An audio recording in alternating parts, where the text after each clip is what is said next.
Fala galera, beleza? De volta aqui, professor Reinaldo Nascimento, para a gente finalizar algumas perspectivas sobre o trabalho. Agora, nós já tratamos sobre Karl Marx, falamos sobre Hegel, falamos sobre Aristóteles, Durkheim e agora iremos falar sobre um clássico da sociologia, Max Weber, grande sociólogo alemão, nascido em 1864, morreu já no século XX, 1920, e ele tem uma perspectiva diferente sobre o trabalho.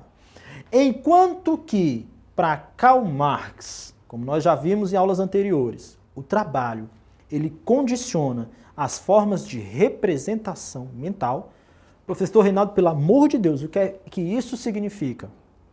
O trabalho interfere na forma que eu vejo a minha realidade, o que está à minha volta. Entenderam? Para o Weber é o contrário. Para o Weber, a religião tem uma influência na forma que eu compreendo o trabalho. Então, para o Marx, o trabalho interfere no modo que eu vejo a filosofia, o direito, a religião. Para o Weber, o trabalho, a religião interfere no modo que eu vejo o trabalho. Ela influencia no modo que eu vejo o trabalho. E ele vai tentar justificar isso. Então, qual é a palavra-chave para entendermos o trabalho segundo Max Weber? A palavra-chave é essa, ó, religião. É através da religião, das ideias sobre religião, que você compreende a perspectiva weberiana sobre o trabalho. Aí o Max Weber vai falar como era visto o trabalho na pré-reforma. Como assim pré-reforma? Pré-reforma protestante. Vocês sabem que a reforma protestante aconteceu no século XVI, foi um evento histórico que mudou a história do cristianismo, né? Iniciada por um monge agostiniano, Martinho Lutero, prodígio, né? Tornou-se doutor em teologia aos 20 e poucos anos e seguiu a sua vida fazendo críticas à forma que a Igreja Católica encarava a realidade na sua época.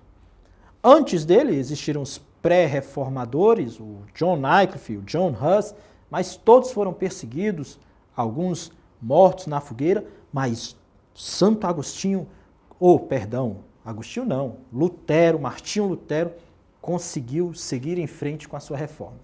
Beleza? Então, o Lutero, ele, dentre as várias coisas que ele criticava na igreja, ele reformou, segundo o Max Weber, a forma como era vista a compreensão ora et labora, do latim ora et labora, ou seja, ora e trabalha. É a oração, é a ação e o trabalho. Ele fez uma modificação, uma reforma nessa compreensão. Por quê? Porque aqui, segundo São Bento, no século VI depois de Cristo, a oração era mais importante do que a ação. A ação é importante, mas a oração é mais importante ainda. Ou seja, uma vida espiritual, uma vida condicionada ao céu, né, sempre em prol do céu em primeiro lugar, é mais importante do que o trabalho. O trabalho é algo mundano, certo? O Lutero, ele vai ver que não é bem assim. O trabalho ele é tão importante quanto a oração.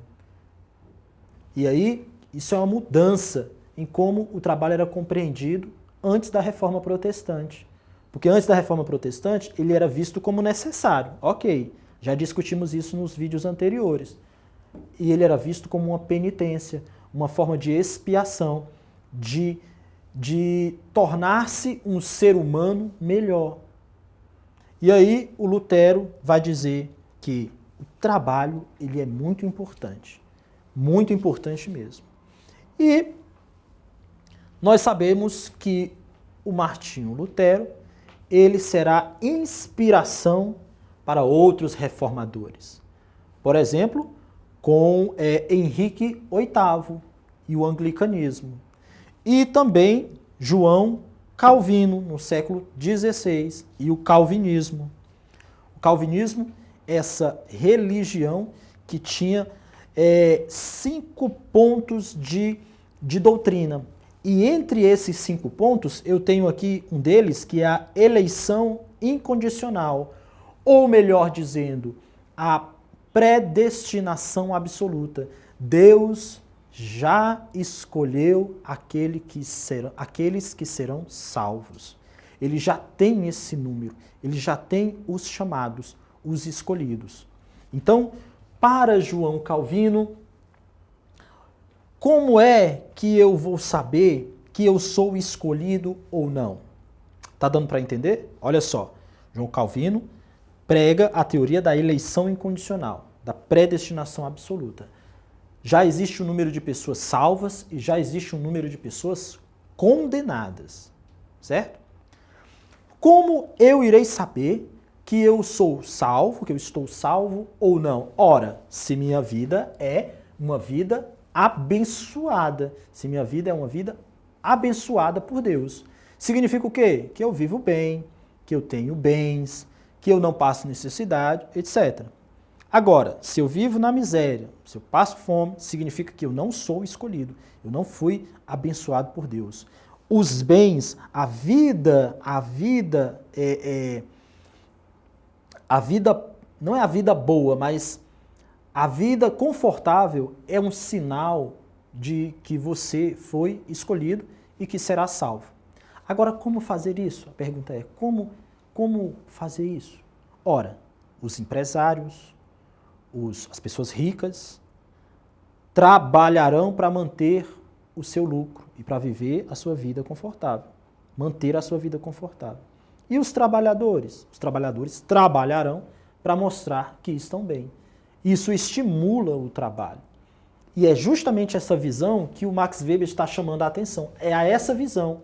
Por quê? Porque o calvinismo é a própria, o que ele pensa sobre o trabalho, é a própria negação do ócio, do não fazer nada. É o negócio, né? É o utilizar o tempo para trabalhar, para produzir. Porque produzindo, eu estou gerando lucro, acumulando, sendo bem organizado, eu cresço na vida. Se eu cresço na vida, eu estou mostrando que eu sou uma pessoa abençoada. Se eu sou abençoado, eu sou escolhido por Deus.